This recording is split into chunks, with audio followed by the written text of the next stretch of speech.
বন্ধুরা, বিকেলে একটু স্ন্যাক্স রেসিপি খেতে ইচ্ছে হচ্ছে, বা চায়ের সাথে সন্ধেতে আড্ডার সময় মনে হচ্ছে একটু তেলে ভাজা কিছু স্ন্যাক্স হলে ভালো হয়, তাহলে এই রেসিপিটা একবার দেখে নিন। ভীষণ সুন্দর খেতে, ভীষণ মজার, খেয়ে সবাই প্রশংসা করবে, কেউ বুঝতেই পারবে না এটা কী দিয়ে বানানো। হ্যাঁ বন্ধুরা, বাড়িতে যদি অল্প কিছু চিঁড়ে থাকে, সেই চিঁড়ে দিয়েই বানিয়ে নিতে পারবেন আজকের এই সুন্দর স্ন্যাকনেস রেসিপি। তো রেসিপিটা চলো আজকে আপনাদের সাথে শেয়ার করছি, পুরো রেসিপিটা দেখুন, ভীষণ ভালো লাগবে।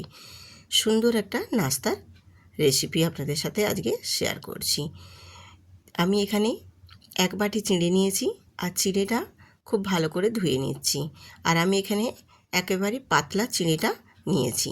পাতলা চিঁড়েটা নিলেই খুব ভালো হয়। পাতলা চিঁড়েটা যদি নাও থাকে তাহলেও মোটা চিঁড়েটাও নিতে পারো, কোনো অসুবিধে নেই। আর চিঁড়ের মধ্যে অনেক নোংরা থাকে, চিঁড়েটা খুব ভালো করে পরিষ্কার করে ধুয়ে নিতে হবে 3-4 বার জল পাল্টে পাল্টে। আর এই চিঁড়েটা এতটাই পাতলা যে ধুতে ধুতেই কিন্তু চিঁড়েটা ভিজে যায়।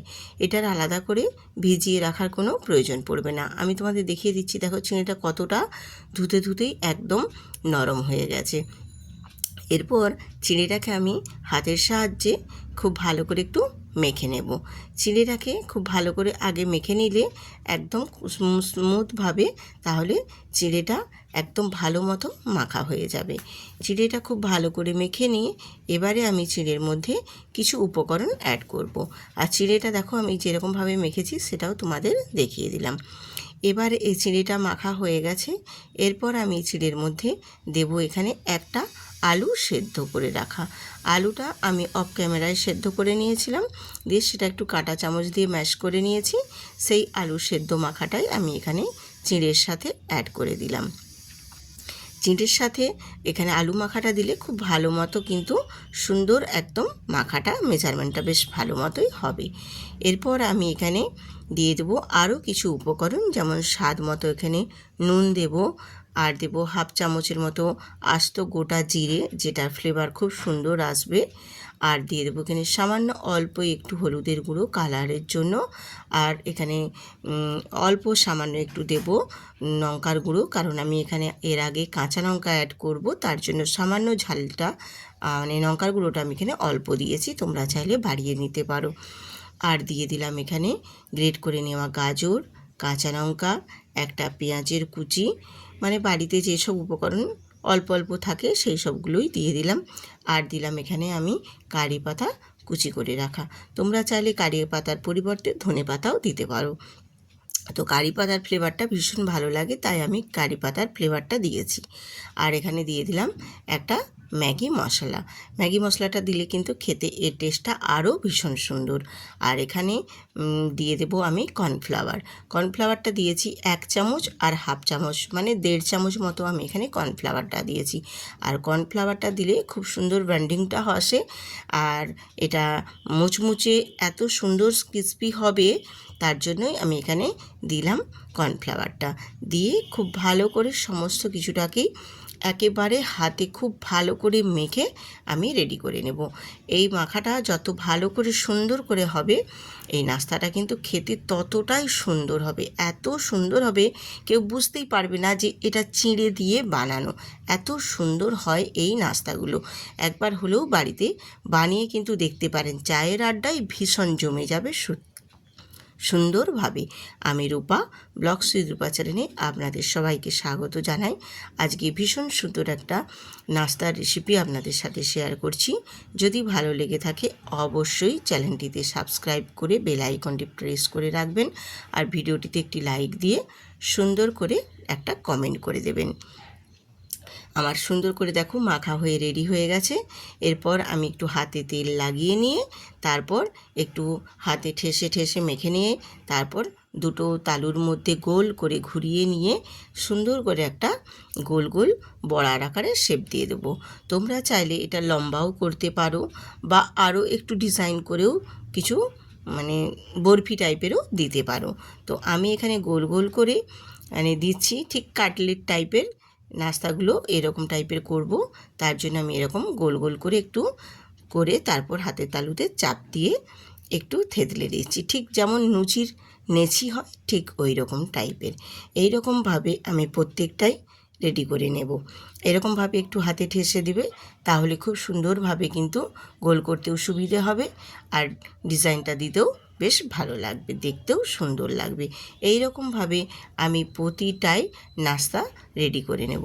আর রেডি করে নিয়ে তারপর তোমাদের দেখিয়ে দিচ্ছি প্রত্যেকটা সুন্দরভাবে রেডি হয়ে গেছে। তো দেখুন দেখতে কত সুন্দর লাগছে এবং কত লোভনীয় হয়েছে। এই রকমভাবে প্রতিটা নাস্তায় আমি রেডি করে নিয়েছি।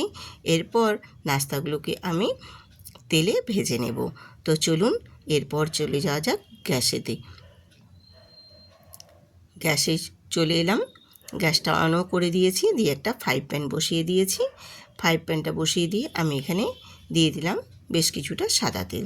তো খুব বেশি কিন্তু এখানে সাদা তেল লাগে না, সামান্য অল্প তেলেই কিন্তু ভাজা হয়ে যাবে। আর তেলটাকে খুব ভালো মতো কিন্তু একটু গরম করে নিতে হবে। গরম করে নিয়ে তারপর মিডিয়াম এতে গ্যাসটা রেখে দিয়ে তারপর এক এক করে আমি নাস্তাগুলো ভেজে নেব। খুব লোতে রাখবে না, খুব লোতে রাখলে অনেকক্ষণ সময় লাগবে। মিডিয়ামে রেখেই ভেজে নেবে, তাহলে বেশ একদম সুন্দর লাল লাল করে ভাজা হবে, আর ভেতরটাও বেশ সুন্দরভাবে ভাজা হবে। তোমাদের দেখিয়ে দেব কতটা পর্যায়ে কীরকমভাবে আমি এই নাস্তাগুলো আজকে রেডি করছি। এইরকমভাবে দেখো আমি প্রত্যেকটাই দিয়ে দিয়েছি, আর দেওয়া মাত্রই সঙ্গে সঙ্গে কিন্তু উল্টোতে যাবে না, একটুক্ষণ ভাজা হবে যাতে অপর পাশটাও বেশ সুন্দরভাবে একটু লাল হয়ে ভাজা হয়ে আসে, সেই পর্যায় পর্যন্ত অপেক্ষা করে তারপর উল্টে নিতে হবে। তো দেখুন আমি কিন্তু একটু অপেক্ষা করেই তারপর উল্টে দিচ্ছি। দেখুন কত সুন্দরভাবে একদম উল্টে যাচ্ছে দেখো। আর খুব বেশি একটুক্ষণ সময় নিয়ে না রাখলে তাহলে কিন্তু উল্টাতে গেলে তখন ভেঙে যাবে, ভেঙে যাওয়ার ভয় থাকবে। যাতে না ভেঙে যায় সেই রকম পর্যায়ে ভেজে নিয়ে একটা পাশ তারপর আরেকটা পাশ বেশ ভালো মতো ভেজে নিতে হবে। তো দেখো আমি এটা উল্টাতে গিয়ে দেখলাম যে না, এখনও এটা বাকি আছে, তার জন্য আমি এই দুটো রেখে দিলাম, কারণ এই দুটো আমি পরে দিয়েছি, তার জন্য এই দুটো রেখে দিয়ে বাকিগুলোকে আমি সব ভালো করে ভেজে এবারে উল্টে দিয়েছি। এবার অপর পাশটা আরও ভেজে নেওয়ার জন্য সময় নিয়ে নিলাম, দিয়ে প্রত্যেকটাই দেখো খুব সুন্দর করে আমি একটা পাশ ভেজে নিয়ে আবারও আরেকটা পাশ ভেজে নিচ্ছি। এই রকমভাবে দুটো পাশ বেশ সুন্দর করে লাল লাল করে ভেজে নেব, তাহলে যেমন ওপরটা ক্রিস্পি হবে সুন্দর হবে, তেমন ভেতরটাও ভীষণ সুন্দর মুচমুচে, ভেতরটাও সফট হবে আর বাইরেটাও তেমনি ক্রিস্পি মুচমুচে হবে। এত সুন্দর হবে কেউ বুঝতেই পারবে না যে এটা চিঁড়ে দিয়ে বানানো। যাকেই খাওয়াবেন সেই প্রশংসা করতে কিন্তু বাধ্য হবে, এতটাই সুন্দর হয়। এছাড়াও বাড়িতে গেস্ট আসলেও তোমরা ঝটপট কিন্তু বানিয়ে নিতে পারবেন। আর বিকেলে কিছু যদি তেলে ভাজা খেতে ইচ্ছে করে তাহলেও কিন্তু এইভাবে বানিয়ে নিতে পারবেন। ভীষণ সুন্দর, আর খেতেও যেমন সুন্দর লাগে, বানানোও কিন্তু একেবারেই সোজা। তোমাদের পুরো প্রসেসটাই আমি দেখিয়ে দিয়েছি, কতটা সুন্দরভাবে একদম কত কুইক তাড়াতাড়ি রেডি করে নিতে পারবে। এরকমভাবে চিঁড়ে দিয়ে বানিয়ে নিলে খেতে ভীষণ ভালো লাগে। আর সামান্য চিড়ে দিয়েই কিন্তু বানিয়ে নেওয়া যাবে এত সুন্দর একটা স্ন্যাক্স রেসিপি। এছাড়াও এটা তোমরা চায়ের আড্ডাতেও বানিয়ে নিতে পারেন, ভীষণ সুন্দর খেতে, ভারী মজা লাগে। তো এইরকমভাবে প্রত্যেকটা দেখো বেশ সুন্দর করে লাল লাল করে আমি ভেজে নিয়েছি, ভেজে নিয়ে এরপর তুলে নিচ্ছি। আর কতটাই মুচমুচে হয়েছে, ভেতরটাও যেমন সফট হবে তেমন বাইরটাও একদম মুচমুচে হবে।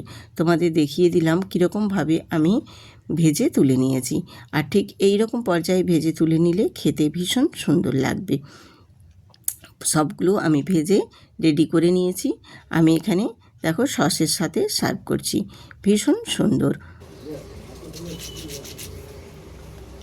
আওয়াজটা শুনে নিশ্চয়ই বুঝতেই পারছো যে কতটা মুচমুচে হয়েছে। আমি তোমাদের একটা ভেঙেও দেখিয়ে দিচ্ছি, দেখো ভেতরটা দেখো কত সুন্দর, আর বাইরটা কতটাই একদম ক্রিস্পি মুচমুচে হয়েছে, দেখলেই বোঝা যাচ্ছে ভীষণ সুন্দর। তো এইরকম যদি নতুন নতুন রেসিপি পেতে চাও তাহলে আমার চ্যানেলটি অবশ্যই সাবস্ক্রাইব করে বেল আইকনটি প্রেস করে দেবেন, তাহলেই নিত্য নতুন রেসিপি তোমরা দেওয়া মাত্রই পৌঁছে যাবে। আর যদি খুবই ভালো লেগে থাকে তাহলে অবশ্যই বন্ধুদের সাথে শেয়ার করে আমার পাশে থাকবেন। আবার আসবো এরকম নিত্য নতুন অনেক সুন্দর সুন্দর রেসিপি নিয়ে। ততক্ষণ সবাই সুস্থ থাকুন, ভালো থাকুন। আজ এইখানেই শেষ করছি। টাটা।